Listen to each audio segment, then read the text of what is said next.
जय हिंद दोस्तों, मैं हूं मेजर गौरवारी और आप देख रहे हैं मेजरली राइट। एक बयान राजनाथ सिंह जी का बहुत वायरल हो रहा है दोस्तों, बहुत वायरल हो रहा है। और उन्होंने एक रोड मैप बता दिया इस बयान के थ्रू कि भैया इस तरीके से पीओके भारत का हिस्सा बन जाएगा, शामिल गिलगिट बाल्टिस्तान। और यही बात मैं भी कह रहा हूं। अगर आप मेरे शोज देखेंगे तो मैं 4-5-6 महीने से लगातार जब भी मुझसे सवाल पूछते हैं मैं एक ही बात कहता हूं कि इसका जो सोल्यूशन है वो फौजी सोल्यूशन नहीं है कि भारतीय सेना चढ़ दौड़े पीओके पे, गिलगिट बाल्टिस्तान पे, 15 कोर यहां से, 14 कोर वहां से, 16 कोर यहां से, ना, that is not the solution. हां, पीओके हमारा होके रहेगा और ज्यादा देर इंतजार भी नहीं करना पड़ेगा। इसमें शामिल गिलगिट बाल्टिस्तान भी है। यही बात अलग शब्दों में राजनाथ सिंह जी ने बोली। राजनाथ सिंह जी ने क्या बोला? राजनाथ सिंह जी ने यह बोला कि साहब हम फोर्स का इस्तेमाल नहीं करेंगे, हम जोर जबरदस्ती का इस्तेमाल नहीं करेंगे, लेकिन वहां की आवाम आज की तारीख में, यानी कि पाकिस्तान ऑक्यूपाइड कश्मीर की जो आवाम है, जो पब्लिक है, जो गिलगिट बाल्टिस्तान की पब्लिक है, वो खुद खड़ी हो गई और कहती है कि हमें पाकिस्तान का हिस्सा अब नहीं रहना है। बहुत हो गया, बहुत ज्यादा हो गया, अब हमें भारत के साथ मिलना है। ये हमने टेलीविजन पे देखा है, ये हमने सोशल मीडिया पे देखा है दोस्तों। ये बात हुई है कि सारे रास्ते खोल दो और कारगिल से हमको जोड़ दो, ये सब बातें वहां पे हो रही हैं।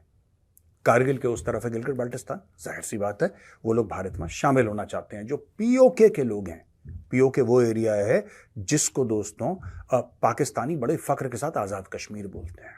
ना वो कश्मीर है, ना वो आजाद है, लेकिन कोई बात नहीं, पाकिस्तानी बोलते हैं तो बोलने दीजिए, हमें क्या दिक्कत है।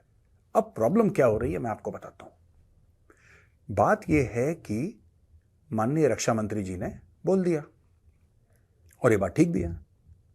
हम ये कह रहे हैं कि हम अपने कश्मीर को, हम अपने जम्मू को, हम अपने लद्दाख को इतना चमकाएंगे, इतना चमकाएंगे, इतना चमकाएंगे, इतनी फैसिलिटीज देंगे, इतना बढ़िया इंफ्रास्ट्रक्चर देंगे, इतने हुकूक देंगे, इतने हक देंगे कि बाकी जो लोग हैं, यानी कि सरहद पार वाले, एलओसी पार वाले लोग, वो बोलेंगे यार कि अगर रहना है तो उधर रहना है, रहना है तो उधर रहना है, इधर नहीं रहना हमें। दोस्तों ये भी बात सच है कि अब्दुल्ला और मुफ्ती परिवार ने कुछ भी नहीं करा। मैं तो कश्मीर आज से नहीं, मैं तो 90s से जा रहा हूं। इन्होंने कुछ नहीं करा, मैं बता रहा हूं। इन्होंने सिर्फ दोनों हाथ से माल बटोरा है, इन्होंने कुछ नहीं करा। मैं क्यों इनका नाम ले रहा हूं यह भी मैं आपको बताता हूं। या तो भारत के डिफेंस मिनिस्टर कोई आक्रामक बयान देते कि हम हमला कर देंगे पाकिस्तान के ऊपर, हम एलओसी पार कर देंगे, और अगर दे देते फिर भी हमारा यह फर्ज है, क्योंकि वो दुश्मन देश को लेकर बयान है, भारतवासी सपोर्ट करते। पर उन्होंने ऐसा बयान नहीं दिया। उन्होंने तो यह बोला है कि वो लोग खुद चाह रहे हैं हमारा हिस्सा होना, और सारी रिपोर्ट्स वहां से यही कहती हैं कि वो लोग पाकिस्तान से पाकिस्तान सब परेशान है, लाहौरिया परेशान है पाकिस्तान से। पाकिस्तान के जितने भी एयर होस्टेस जाती है कनाडा फ्लाइट में, वो वापस ही नहीं आती, वहीं पे खो जाती है। पाकिस्तान के स्पोर्ट्स पर्सन जाते हैं ओलंपिक के लिए, पता लगा टीम की टीम गायब हो गई, कॉमनवेल्थ या पता नहीं कहां के लिए, आई डोंट नो, ये पूरी टीम की टीम गायब हो जाती है। ये गाना बजाने के लिए जाते हैं, सब गायब। तो पाकिस्तानी भी पाकिस्तान में नहीं रहना चाहते। जब पाकिस्तानी पंजाबी पाकिस्तान में नहीं रहना चाहते, जो कि 54% ऑफ द पॉपुलेशन है, अगर गिलगिट बाल्टिस्तान और पीओके पाकिस्तान ऑक्यूपाइड कश्मीर वाले लोग पाकिस्तान में नहीं रहना चाहते, तो इसमें इतनी बुरी बात क्या है? पाकिस्तान में तो कोई भी नहीं रहना चाहता भाई। पाकिस्तान में आज की तारीख में वो है, वो नहीं जो मुहिबुल वतन है, जिसको पाकिस्तान से मोहब्बत है, नहीं। पाकिस्तान में वो है जिसके पास बाहर जाने के वसाइल नहीं है, जिसको कहते हैं कि they don't have the means, they don't have the wherewithal, they don't have the cash, they don't have the money. उनकी वैसी प्लानिंग नहीं है फाइनेंशियल कि भाई वो कनाडा चले जाए। वरना किसी भी पाकिस्तानी को बोलो, इनके जो अमीर से अमीर लोग हैं दोस्तों, इनका जो टॉप क्रीम है, उनके तो 2-2 पासपोर्ट हैं यार, उनके 2-2 पासपोर्ट हैं, उनकी प्रॉपर्टी बाहर है। क्यों? भारत में तो ऐसा नहीं है। भारत में जितने भी पॉलिटिशियंस हैं, आप बता दीजिए किसी का अगर 3 BHK हो बाहर, तो यहां पे तो नहीं है ना। क्यों? ये होती है वफादारी मुल्क के लिए। अच्छा, एनीवे, अब हम मेन पॉइंट पे आते हैं। तो जब इन्होंने बोला तो फारूक अब्दुल्ला जी से पूछा गया कि फारूक साहब आप बताइए, साहब आप क्या कहना चाहेंगे इस मामले में जहां पे राजनाथ सिंह जी ने ऐसा बोला है। फारूक अब्दुल्ला को यह बयान देना चाहिए था कि ठीक है साहब, वहां के लोग हैं, जो सरहद पार के जो लोग हैं, एलओसी पार के लोग हैं, उनकी मर्जी है, उनको जो करना है, अगर वो आना चाहते हैं तो उनका स्वागत है। पर उन्होंने ऐसा बयान नहीं दिया। उन्होंने क्या बयान दिया फारूक अब्दुल्ला ने? फारूक अब्दुल्ला ने यह बोला है कि अगर ये जाना चाहते हैं सरहद पार तो जाएं, पाकिस्तानी फौज ने भी चूड़ियां नहीं पहन रखी हैं। Apart from the fact that this is a grossly chauvinistic and misogynistic comment, let's keep that aside for a moment because we don't expect better from Farooq Abdullah. वहां के लोगों ने चूड़ियां नहीं पहन रखी और उनके पास भी एटम बम है। मुझे एक बात समझ में नहीं आती। फारूक अब्दुल्ला कश्मीरी, फारूक अब्दुल्ला का बाप प्रधानमंत्री हुआ करता था कश्मीर का, उसके बाद चीफ मिनिस्टर बना। एक जमाने में प्रधानमंत्री होते थे कश्मीर के। फारूक अब्दुल्ला चीफ मिनिस्टर रहा कश्मीर का, यूनियन में मिनिस्टर रहा। उमर अब्दुल्ला रहा चीफ मिनिस्टर, और ये लोग कई बार रहे। इस फैमिली ने दशकों तक, दिहाइयों तक कश्मीर में या सेंटर में सत्ता अपने पास रखी।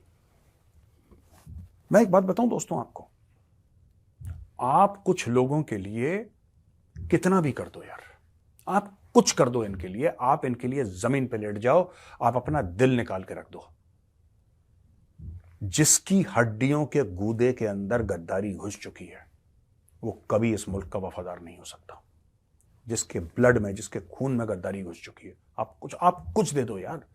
इस परिवार के लिए क्या कमी है बताइए? फारूक अब्दुल्ला को सेंटर में मिनिस्टर बनाया।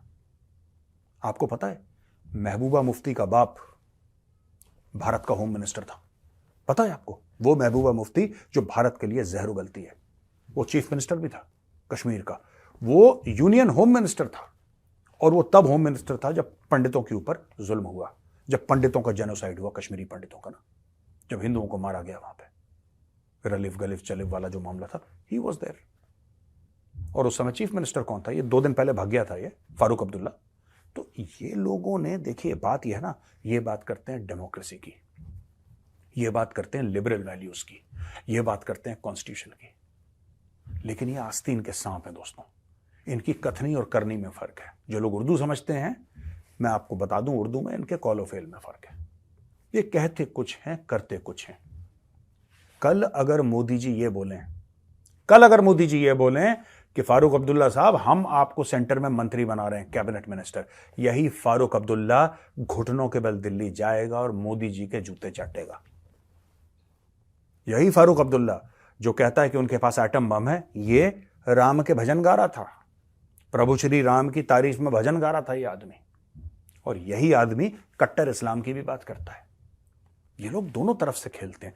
मुझे ऐसा लगता कि मतलब अगर मुझे, मैं दिल की बात बता रहा हूं दोस्तों, अगर मुझे लगता ना कि ये भारत के लॉयल हैं लेकिन इनसे काम नहीं हो रहा यार कुछ, तो मैं फिर भी कह देता कि हाँ लॉयल्टी है यार।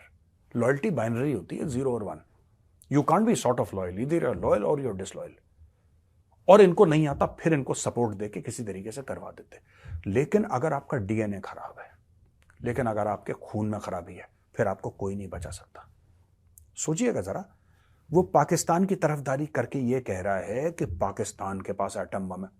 लड़ाई की बात ही कौन कर रहा है? और कह रहा हमारे ऊपर एटम बम मार देंगे। एक तो इन्होंने कश्मीरियों को, और मैं कश्मीरी जो भाई बहन है, मैं भी 1-2 बातें आपको क्लियर कर दूं। जब से 370-35 से लगा हुआ था, पहले से, बाद में हटा, 370-35 से लगा हुआ था, दोनों परिवारों ने आपसे झूठ बोला। मुफ्ती परिवार ने और अब्दुल्ला परिवार ने आप लोगों को झूठ बोला, आप लोगों को बेवकूफ बनाया, आपको हुकूक नहीं दिए, आपको इंफ्रास्ट्रक्चर नहीं दिया, आपको अच्छे स्कूल नहीं दिया, आपको वहां पे कोई अपॉर्चुनिटी नहीं जॉब की।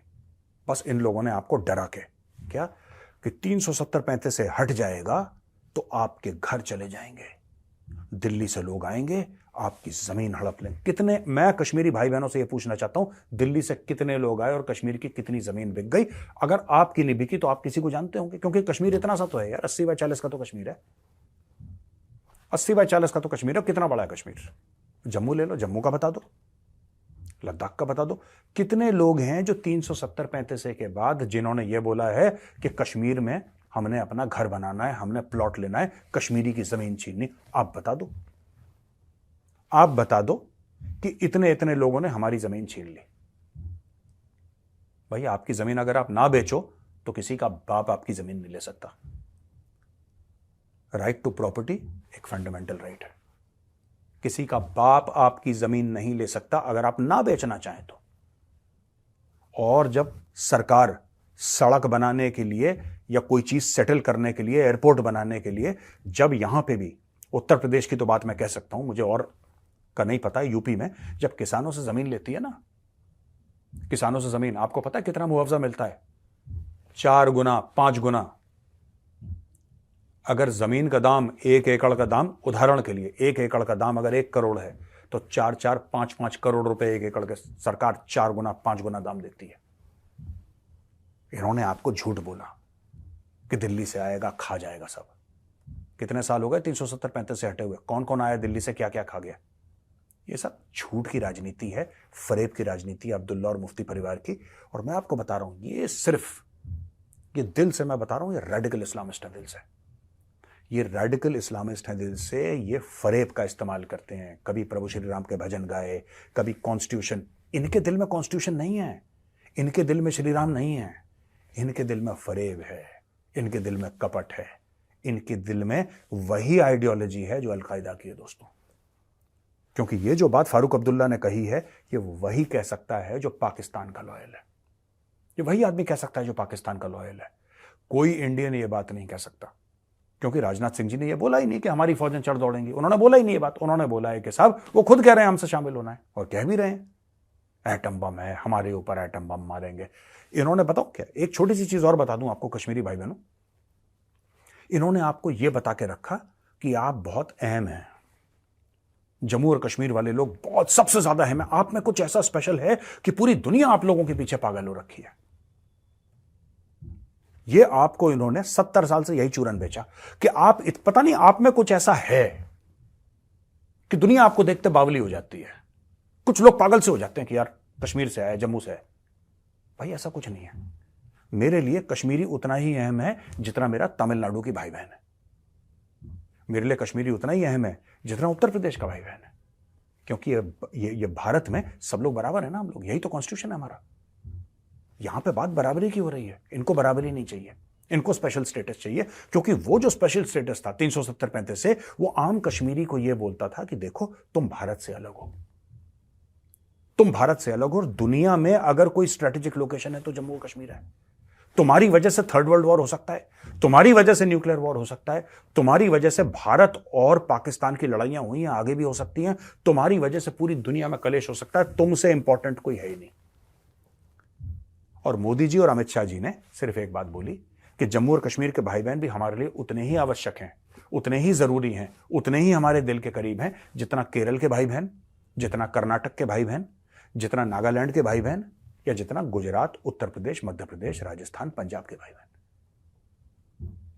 अब ये बात मुफ्ती और अब्दुल्ला परिवार को नहीं समझ में आएगी, क्योंकि ये उनकी राजनीति के दिल में छेद कर देती है। इसलिए फारूक अब्दुल्ला ये सब बकवास कर रहा है।